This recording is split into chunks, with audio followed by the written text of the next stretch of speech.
All right, welcome everyone. We're Semblance of Sanity. I'm Caleb. I'm Jacob. And we're here for Devilman Crybaby, Episode 2. Okay. So, let's place bets now. Yes. Will there be another orgy this episode?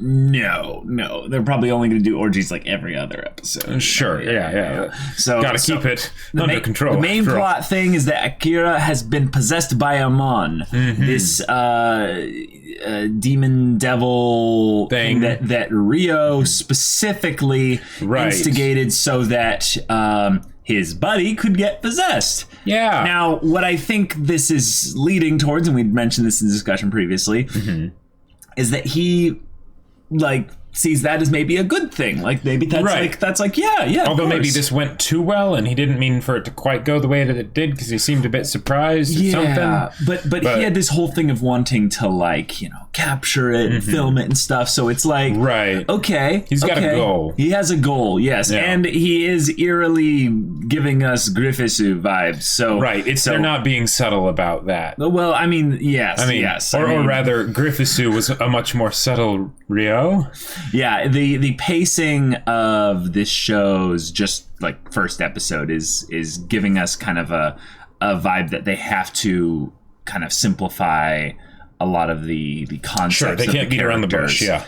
And yet the curious thing is that if this was all just one episode, what are they going to do in 10? What are they going to do in 10? So, we have Miki. Frog in my throat. We have Miki, the track star and model, and hopefully kind of, she's okay through all of this. Character. But a lot of crazy stuff happened at the end of this last episode. So yeah, looking forward to see how things transition into the next one. Right. So y'all, without further ado, let's get into this. And this, children, is why you don't do drugs unless you want to be possessed. At an orgy where everyone dies. No. That has nothing to do with drugs. I mean, you don't know. It could. No. All right, everyone. We're going to start the episode in 5, 4, 3, 2, 1, now. Netflix.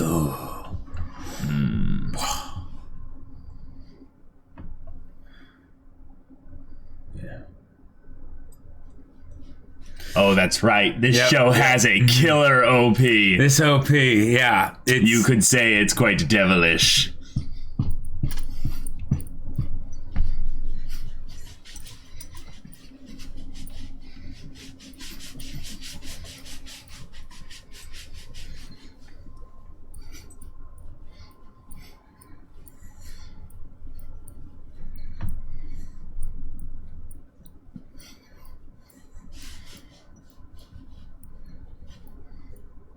Oh my. Yeah. This.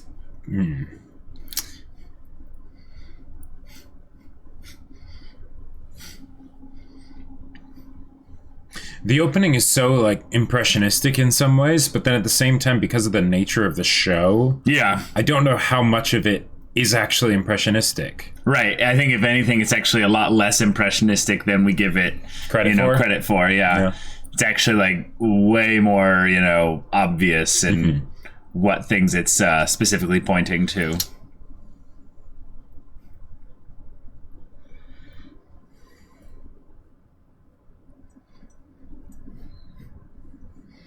Such a good OP. It really is.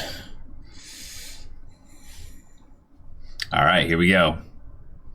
One hand is enough? Wait. What are they doing with the hand?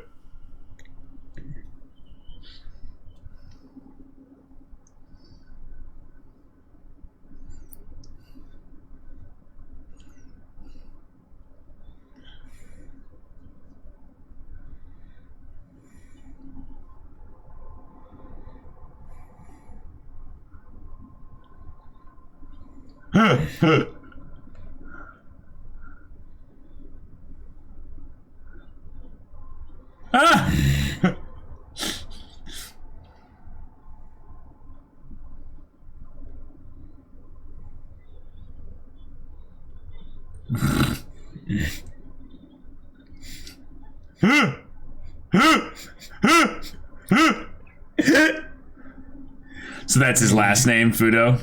I guess. And Ryo's more familiar, so... Oh! The power of my edge powers. It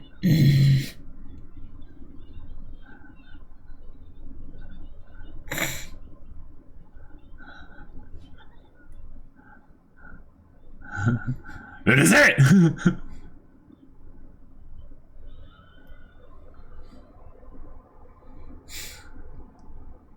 Huh.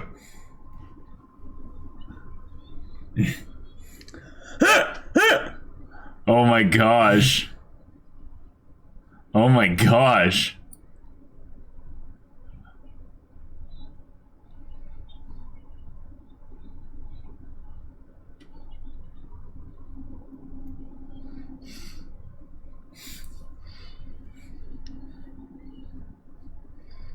What the hell?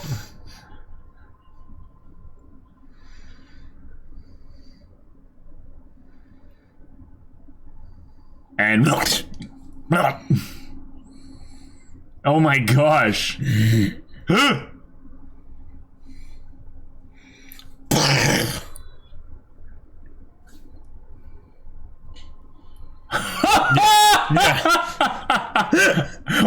the heck is that? He's like an animal. Oh yeah. Whoa. Yeah. Is this puberty?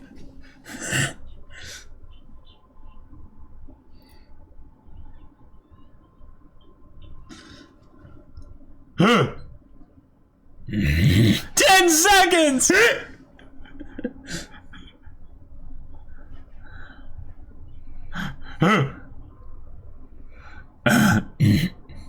No way, yeah. Oh my god. Okay.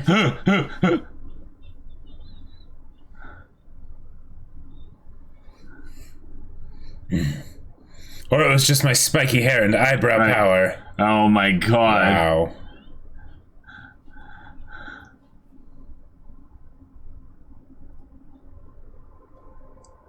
That angle. Yeah. Oh.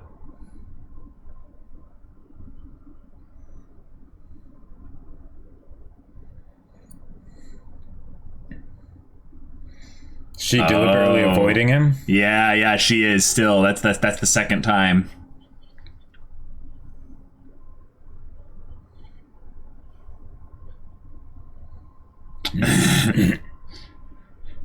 He should just lie and say that he is. Because then people won't freak out about it as much. Yeah.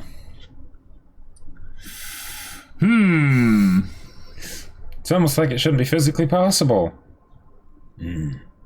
Sounds like Sakishima's voice actor. Wait, are these the same, like, rapping gangster dudes? Oh my gosh.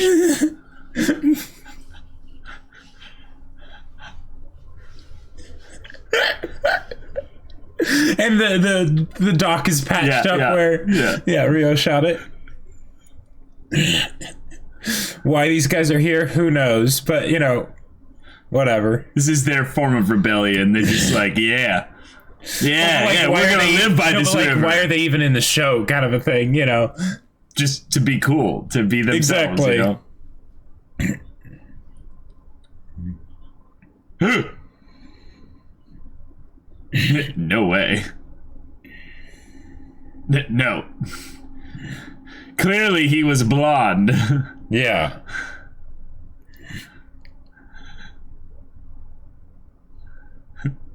The guy in white, the guy in black. Yep. Oh, they're expecting him to come back? That's why they're here?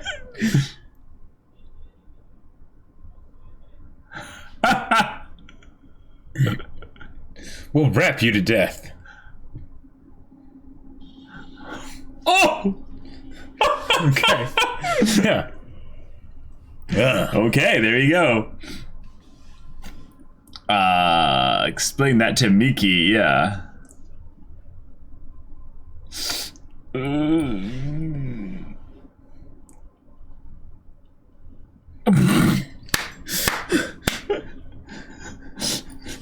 He's like, Ryo, you have some explaining to do. What happened last night?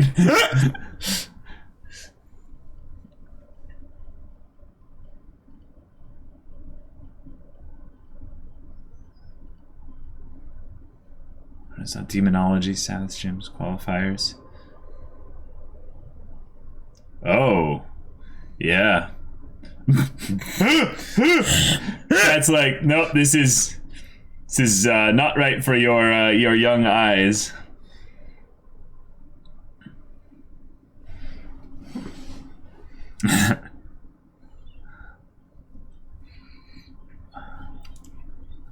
Akira's gonna ride a bike.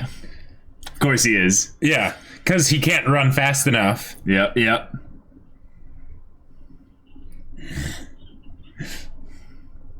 Well,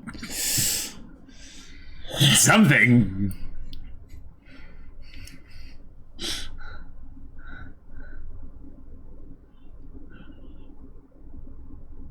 Ha! A hospital.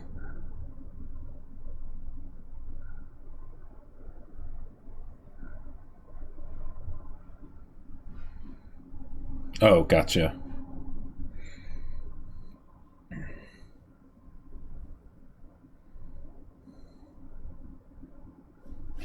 Well, yeah, you did.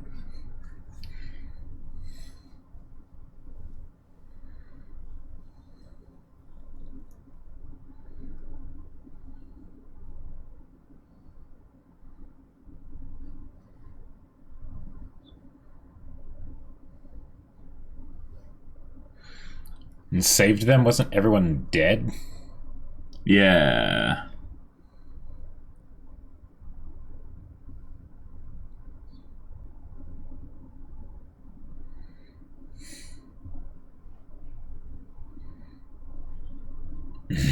Yeah.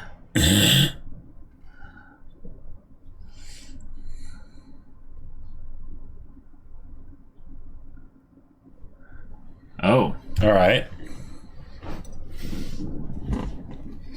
Yeah, he's all about that combination. And Rio knows all about how devils don't have hearts, right? Yeah.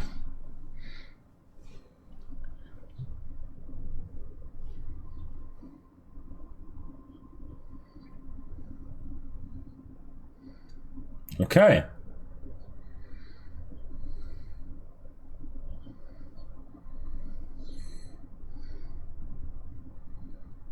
This track in the background. Oh. Okay.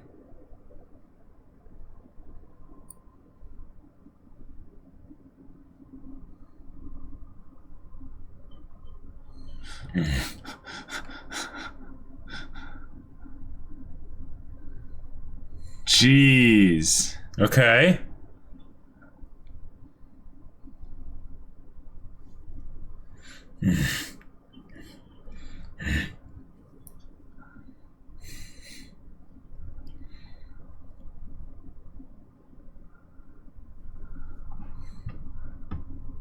Yeah. What's that? What's that? Yeah.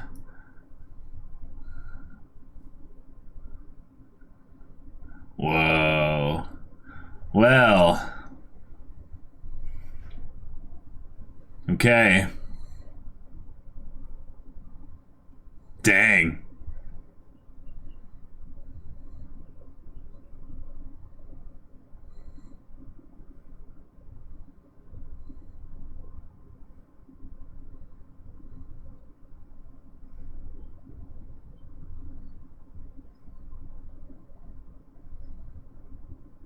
Well, that was an interesting exchange. Yeah, very, very curious.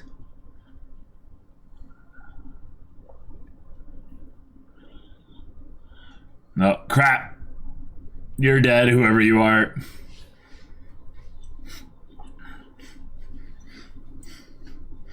That'd be terrifying.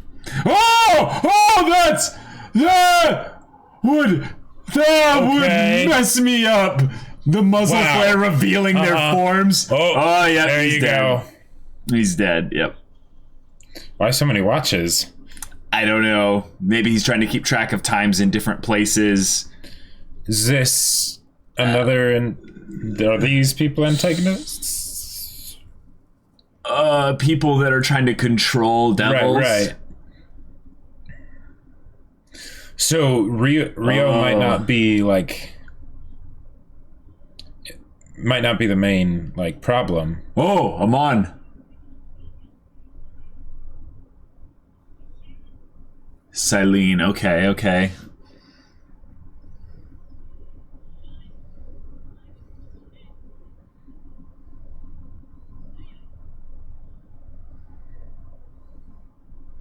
Silene and Kaim.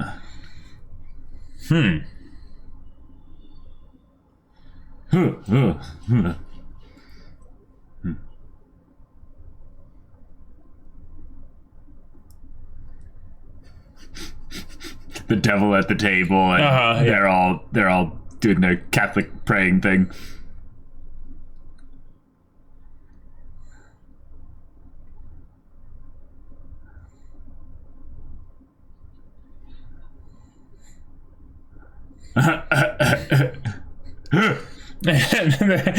Oh my gosh! Wow! The Last Supper behind.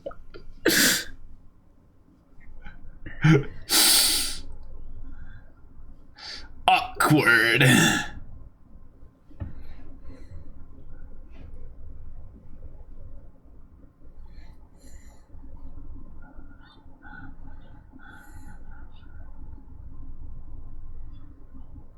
Oh.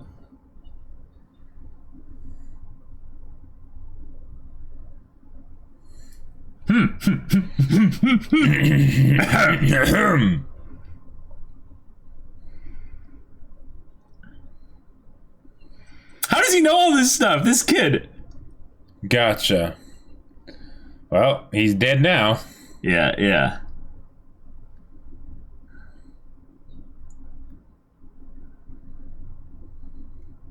Oh, why is he crying? I don't know.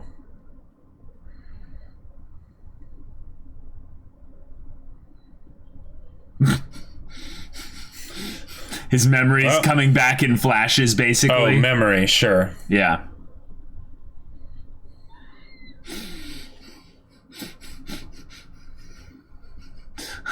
Yeah. It was a very, very traumatic experience for him. Yeah.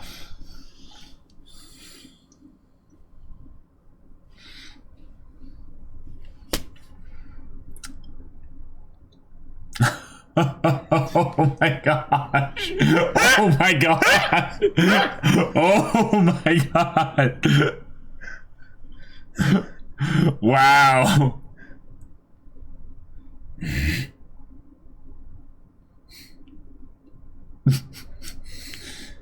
Oh, family. Yeah. How much you want to bet they're all gonna die? I don't think they're necessarily around anymore.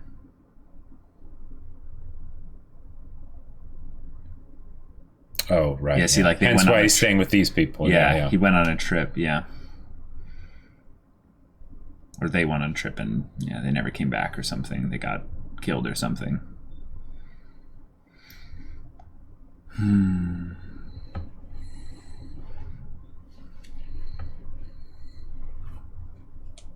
Wow. This anime is just well presented, like, Oh, yeah. so well.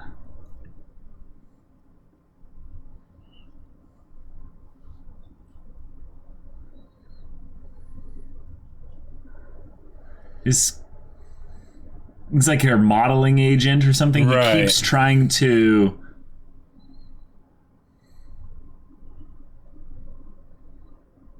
Yeah.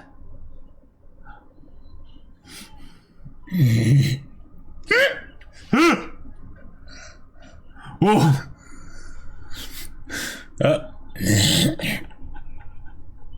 His phone still works? He held it up above the water, probably. Oh my gosh.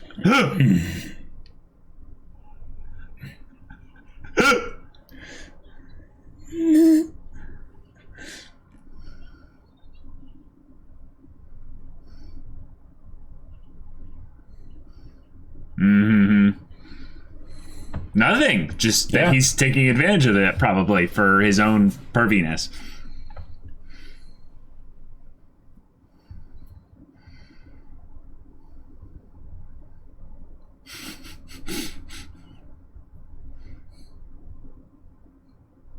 Oh. Okay. Oh. Oh. Wow. Oh.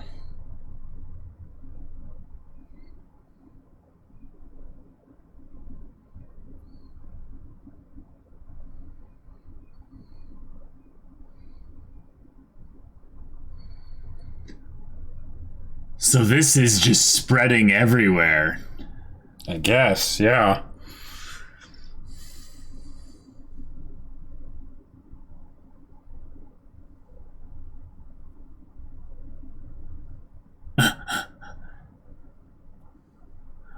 Oh.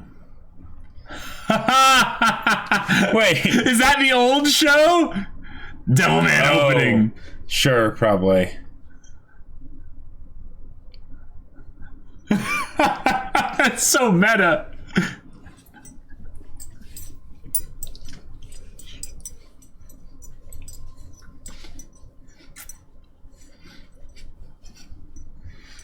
Oh.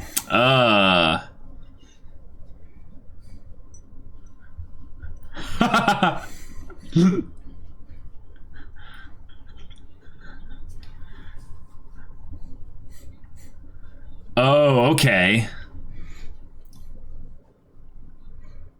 That's a lot. Yeah.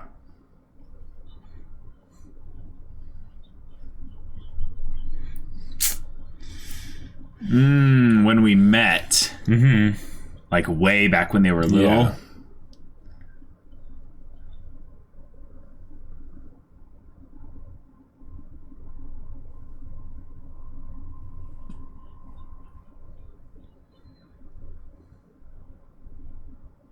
Oh. No. Oh, dang.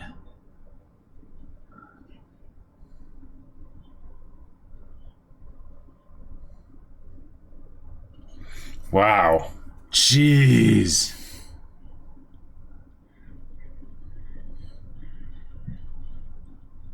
Wow.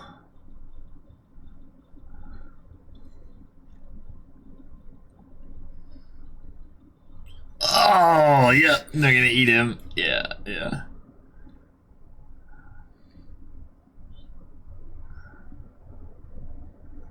Dang. Wow. So Rio's basically going to use him to be like a devil punisher or something like that. And, oh, they can see him. Yeah. They have night vision too.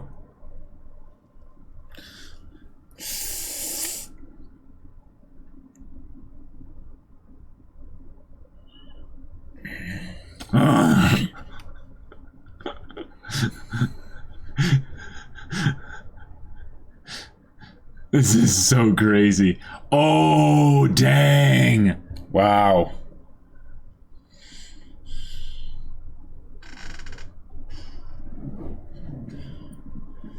Oh, He's the Devilman Devilman Crybaby. Crybaby, Yeah. That's the human heart, basically.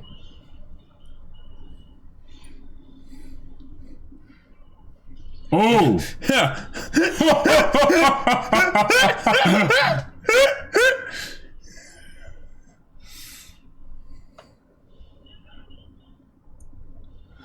Jeez! Yep, yep.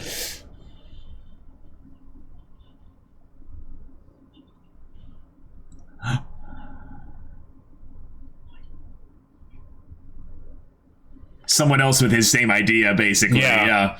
And he doesn't want any information to get out, so like how much you want to bet Rio's gonna Yeah.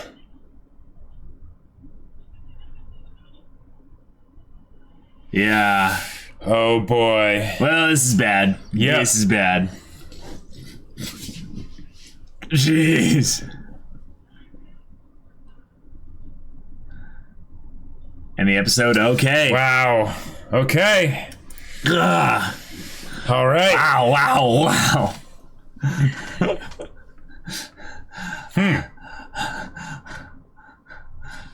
Okay, so there's a lot of craziness happening. Yes, so they're doubling down on the whole thing of human beings becoming more monstrous and, I would say, basically just turning into devils, basically. But what I think they're kind of hinting at with things like Miki's friend, who gave like the braying donkey noises and stuff, is that there are people that are unaware that they're devils already. Sure. And it might not even be that they're devils currently, but they have the devil side of them. Yes, exactly. Yeah. Or they no, not a devil's side, but they have things that they do that open themselves up to possession by devils. Right. And then you have people like the priest there who was doing, he's selling guns and watches and stuff. Right. And he ended up becoming one. Like, he didn't get killed. He became a devil. Well, that's what I wasn't sure about. Did they just take his watches? Yeah, it was probably... Oh, you're right. They could have... just taken his watches. They could have just taken the watches, but, sure. Oh, right. Because they specifically bit off the part that didn't have the watches and they left the arm off. You're right. So they ate him. But either way... Yeah. Although it doesn't quite make sense that they would put all the watches on in the same way that the priest did. I think it does. It does. It's a trophy. It's something that has monetary value. Sure. And they just do it for the fun of it, I guess. But yeah, this is crazy. Okay. All right. Well, that was disturbing. That was like, I get now why, like, there's no way we would have been able to have this reaction wouldn't have worked. Go on would YouTube. Not have worked. No. So much censoring would be needed. Oh my. Yes, indeed. So Ryo sort of backpedaled, kind of. He apologized for dragging him into this, and he made himself seem like not as much of a problem. Yeah, he was a little bit more apologetic and I would say understanding, and in some ways a kind of being, I would just say, kind of a better friend, it seems like. Because even though he still is very much manipulating him. Oh, he's super manipulating Akira. But the thing is that the one thing that we have that's kind of good to bring up is that he's lying in some ways about him saving everyone. Right. Because what's been brought up a bit with Ryo is that he has this disregard for human life. Yeah, this disregard for human life. He has this sociopathic kind of aspect to him where he lacks the heart that they focused on for Akira so much this episode. Yes, well said. So if it's the reveal that Ryo has already been possessed and whatever like that, he might be like Fikira from the last episode, trying to study and learn as much as he can before he fully succumbs to the devil that's inside him. And in some ways he needed Akira to bring about the possession by Amon. And Amon is specifically a devil that is wanted by more than just Ryo and Akira. Right, he's a special devil. He's a very special devil. Now here's what's weird about that is that Ryo has all this knowledge about things regarding devils and stuff. But the thing is that Akira seems to, at the very least, since he said that Ryo roped him into all this from when they first met, it means that Akira knows things also that we as the audience don't fully know yet. Or because at the very least he's a lot more accepting of the kind of stuff that's happening than one would expect. Now, it could just be that the show's short and they have to keep things moving quickly. I think that's part of it. And they skipped over the sort of initial shock of when Ryo told him all the stuff, right?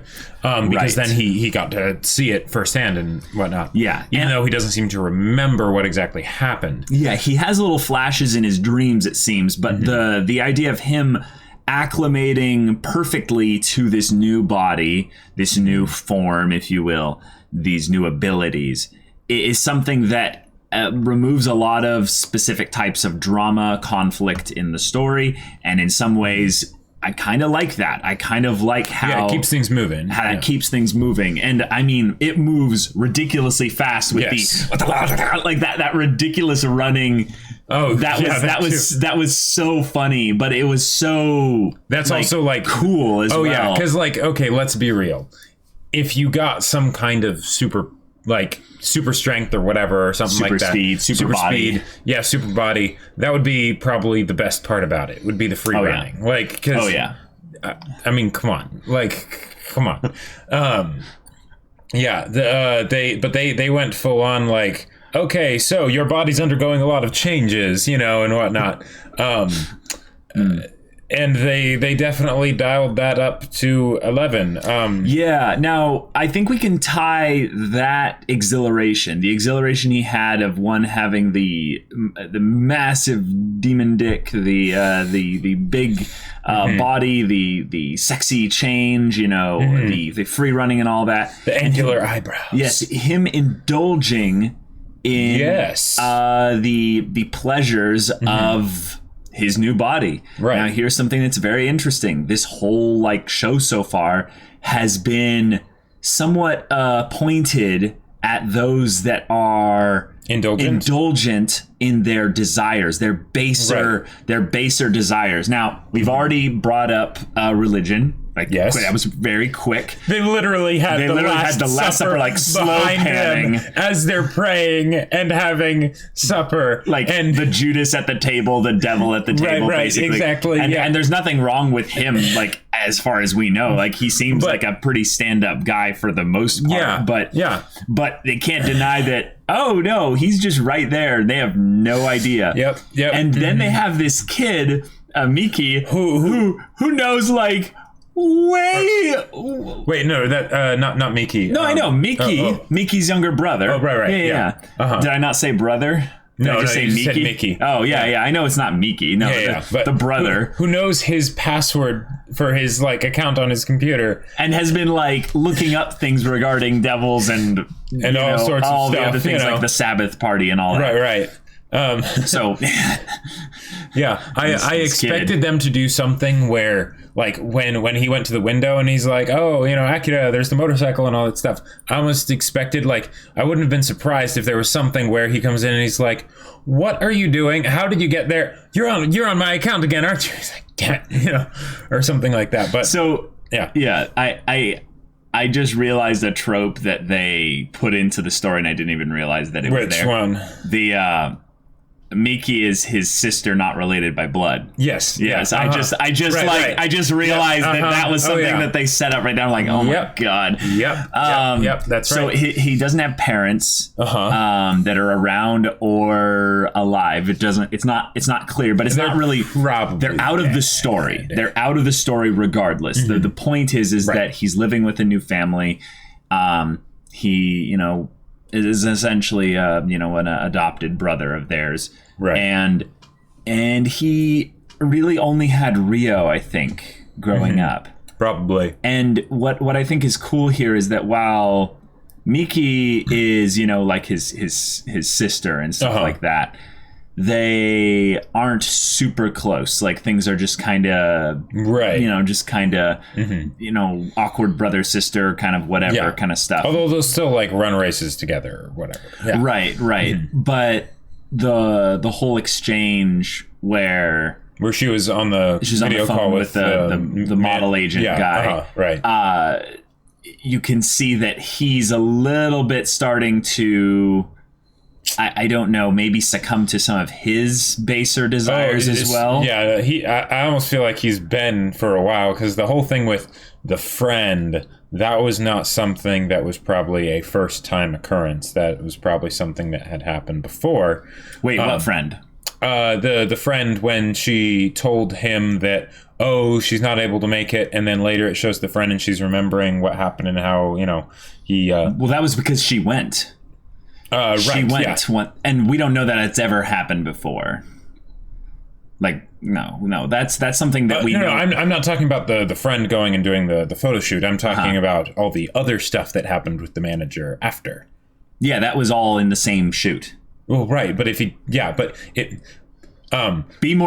actually explicit. It's okay. I don't think that's the first time he's made sexual advances like that. Yes. on his right, not on the friend, but on Miki. Yes. Well, sure, and just any of the other girls that he works with. Yeah. Yes, absolutely. That was something that is very much something that we like.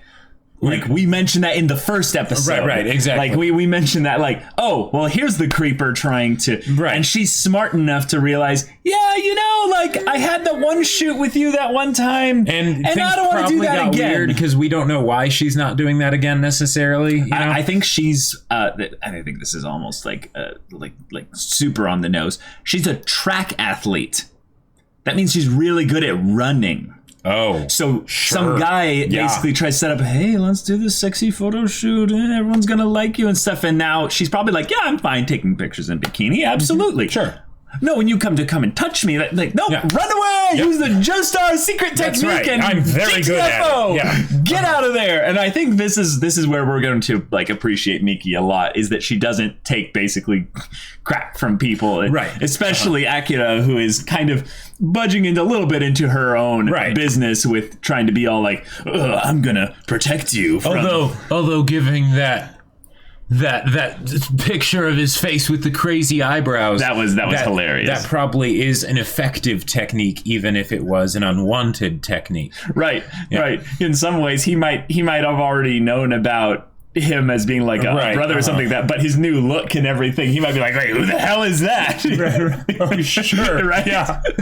Scary guy comes in and then there was the whole conversation between the agent and like the school principal. Or someone like that, or whoever. That was not this episode, was it? No. Yeah, where he's like, your job is to, take pictures of naked, kids. Yeah. Okay.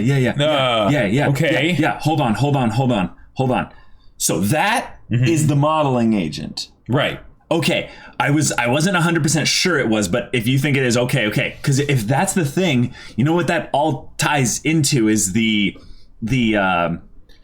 basically using these parties specifically as like a portal entrance for devils, right? Right. So the idea is that it goes beyond just, the random kids. Like there's there's a purpose to it. What it is basically if we get a concentrated dose of evil, of debauchery, of indulgence, yes, we can summon really powerful devils. Right. But I think the idea is that there's a mechanic here where in order to get the really powerful devils, like the Amon level devils, we can't just have anything going on. An orgy doesn't quite cut it. Yeah. We need to have like murder, violence, blood, everything all happening at once. And Amon only got summoned once. Like the demons were there and killing even more people. Right. Like Rio, I feel like was basically just like lucky.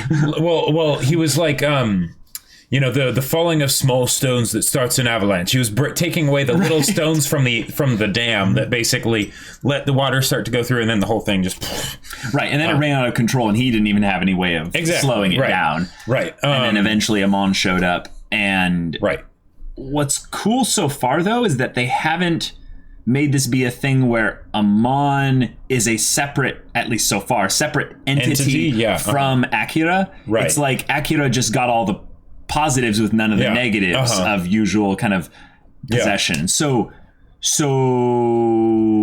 is Amon going to be a character? I don't know. At some point in the future? I don't think they'll actually have it be a separate character. I think it'll be something like where a voice, not right. Yeah, it'll be something where it's because the thing is, when I look at all the different things that they do with the characters in this show, down to the donkey braying, right? It's all basically non-literal representations, or potentially literal, but we don't know, representations of sort of the devil inside everyone, right? And how they we can all sort of succumb to our baser instincts.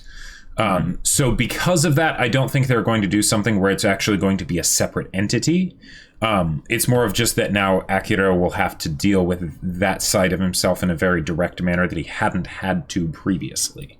Gotcha. Hence the whole thing of, running super fast and the gigantic bulge and watching a porno at the school and blasting it on the school intercom? No, I don't think he was doing that. He just had it turned up so loud. He just had it turned up so loud in their theater that people in the hallway could hear it. Yeah. Sure.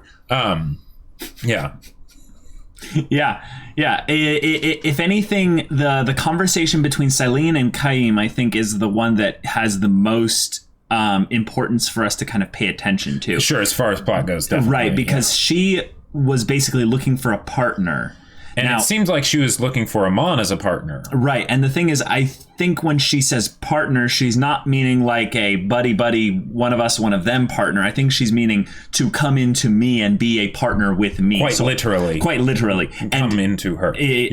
Anyway, the point is that I think it's curious that we have now Rio, the modeling people. Manager person, and these other people all trying to manipulate for their own gain, potentially. I think in some ways they all gain something by this.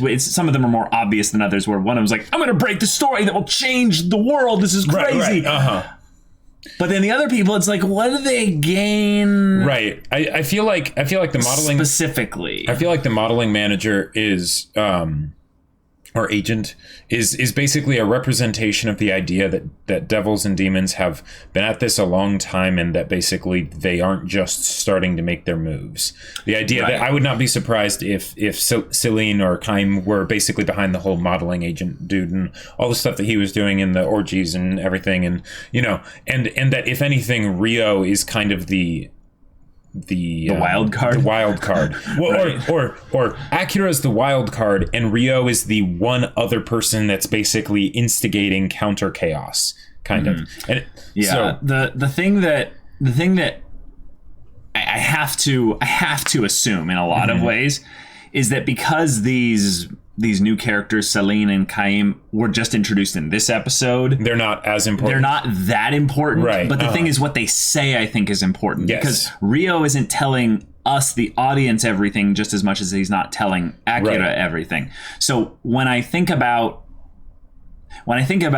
this story, I think of it in a lot of ways in how it relates back to the opening, because I feel like the opening is actually about as straightforward as it can get without telling us the entire story, even though I think it is telling us a lot, is that Akira and Rio are not going to be friends forever. No. And specifically not just because of the idea that, this just screams berserk in a lot of ways, is just that Rio has this aspect of him that is a reduced Griffith in a lot of ways, where he's charming and cold and probably betrays a higher purpose kind of goal that is that we don't necessarily know yet. Of ways. Well, here's where I actually think it's becoming a little bit more obvious is he was like, no, someone else besides me filmed you doing this thing. I'm like, well, wait, why does that matter? Well, yes, why does that matter? But I think what it is that why is it that Akira has never questioned why he's filming him? Like, what does Rio gain by filming him, right? Right. The pretense could just be studying, trying to understand it. Yeah, it's obviously not that. Because Rio knows more than anyone in the show as far as we know about all this stuff. Yeah, the level of mystery that they have about him and what he knows. Right. You only do something like that if they know a lot. Right. I think he wants to have a controlled release of the story. And if the story breaks in a more sporadic way, if it kind of naturally just kind of bleeds out, it's something that goes contrary to his goals. Chaos is a ladder. Yeah. Right. But here's the thing. The first act of chaos, the first craziness at the Sabbath party and everything, and all that chaos, death, and orgy fest and all that, that led to Amon possessing Akira. Right. And we get the Devilman Crybaby. Mm-hmm. Yep. Okay.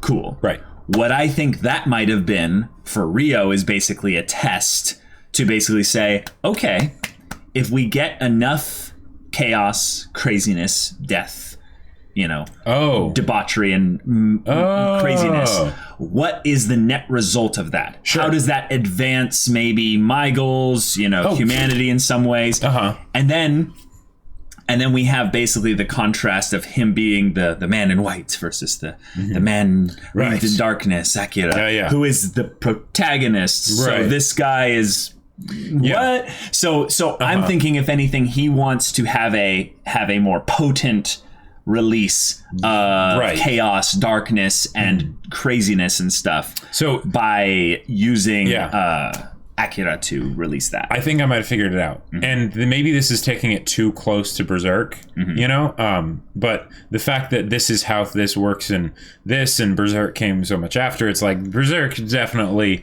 copied some things. The Eclipse. Even down to now I know that his design, Akira's design as Amon, is not super when you think of a devil, anyone could have come up with something at least similar to that, but I still think of Zod every time I see him.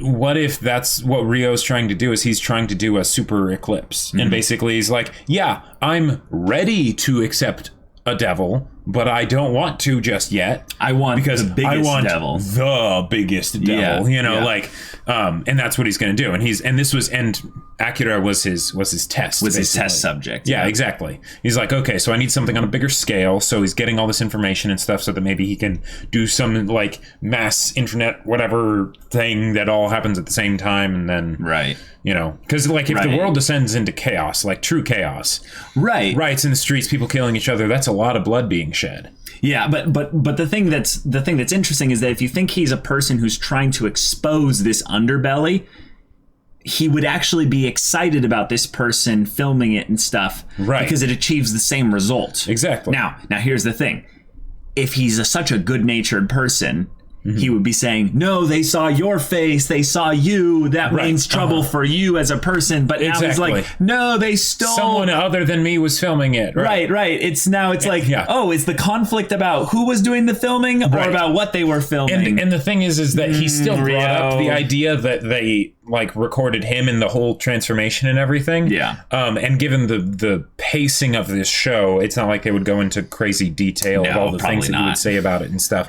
Right. But that was not where his mind first was at. That was more of what he was using to get Akira to do whatever happens next, which could get pretty dark, and it could go along the whole lines of Akira wanting to make sure that he doesn't go crazy and whatnot, because they're at the very least probably going to destroy that camera. Yeah. If the guy lives, who knows? He conveniently finds out, you're the modeling agent manager person. Was that the? Yeah. I never clued in that was. Well, I think that this cast is extremely small. Gotcha. I thought it was just a random person. Oh, you thought it was a random person? Yeah, but it makes way more sense that it would be the modeling agent. Well, I think why it wasn't immediately obvious to me was that he's wearing the Oh, right, and it's dark. It's dark, so it's hard to tell. Right. He was in incognito mode. He was not wanting to be discovered. Right, and I think it just has to be him, right? Because they were just showing him. They gave him a lot of focus this episode, so it makes sense. In some ways, you saying that the guy who was at the place where the guy was like, I need you to take photos of these girls and stuff, or these young people. That you saying that was the modeling agency guy. I'm like, okay, so it does tie in that is the same guy. So yeah. And then there's this whole thing with the other girl and whatever she's trying to do, because the last we saw of her, she was spying on Rio and Akira or something like that. Who are you talking about? The donkey braying girl. What do you mean trying to do, though? Well, okay. Well, she was the last we saw of her. I mean, she's probably going to stalk Akira or something like that or whatever. When was she stalking him, though? There was a point where we saw her and she was watering bushes or something, but she was naked and the watering thing was down by her crotch, and she was watching them. And there was a guy with a cat. And then there was the other guy with the cat on the other side, that saw her doing this and was just kind of huh? But Yeah. I mean, I guess that's probably pretty straightforward. Yeah. I didn't have any like great insight into that other than, oh, well, yeah. Okay, well, this is where she's horny. Yeah. Yeah. This is where her storyline goes. Okay. Right. But I think if anything, what was weird was that was the same guy that heard her freaking out and was masturbating and stuff like that. And then you had him go from that big empty building or whatever to then following her. Yeah. So, yeah. If anything, I think what they're building up is that this is a story in the same way that Monster is. I think you were right on the money there. It's about the devil inside all of us. But I think that's the story, is that it's not something that's spreading, Rio. Or maybe you currently believe it's spreading, but you're probably going to find out that no, it's not spreading. It's been there the whole time. He's just trying to awaken it in a particular way, or he's either trying to awaken it in a particular way, or he's trying to gain control over it. No. I think he's trying to make the world aware of its own darkness, basically. Sure. Because in a lot of ways, I think if you just filmed a person turning into it, like willingly in that regard, it labels Akira as kind of like this dark harbinger of something that's, coming or something like that. Right. But I think that's the best case scenario for Akira. For Akira, yeah. It's basically like, oh, is that? Or more likely is that Akira is like, this human being right here is the cause of all these crazy things that have happening. And it's like, really? Yeah. This one person, we now have a scapegoat for all the madness. Escape donkey. Yeah, escape cow, Balrog with no flames kind of thing. Devil. Cool. And I don't put much hope in humanity in this show to be able to handle this in a rational, or not irrational, but in a non-overreactive kind of way. Right. Yeah. But what do you think about this story having like a ridiculous amount of explicit content? Maybe it's just because we've been reading the Berserk manga. But it doesn't feel that explicit. Like, it's like, oh, okay, they're doing this, all right. But maybe because the show moves so quickly and because of the art style, it doesn't really, as much as it's there and in your face, it doesn't feel like it focuses on it that much. That is a good point. Like, I mean, like it's certainly explicit, but like, it's just one other thing in the show. Sure. Sure. So yeah. If anything, I'm curious what their angle is with Akira's motivations now that they have this whole usual problem of, oh, I've been transformed into a monster thing, just kind of move to the side. Right. I'm really glad that they ended the episode on a point of conflict, like, oh, hey, he's recorded you. He has evidence and stuff. What are you gonna do? Because that's, I mean, what would he do? What would anyone do? Like, that's a scary thing to think about. I feel like this story is leading to a conclusion where Akira realizes that in a lot of ways humanity has failed, like, and he has to self-suppress. Basically, but like he will be in a unique position of being the bridge between two worlds that have more or less merged.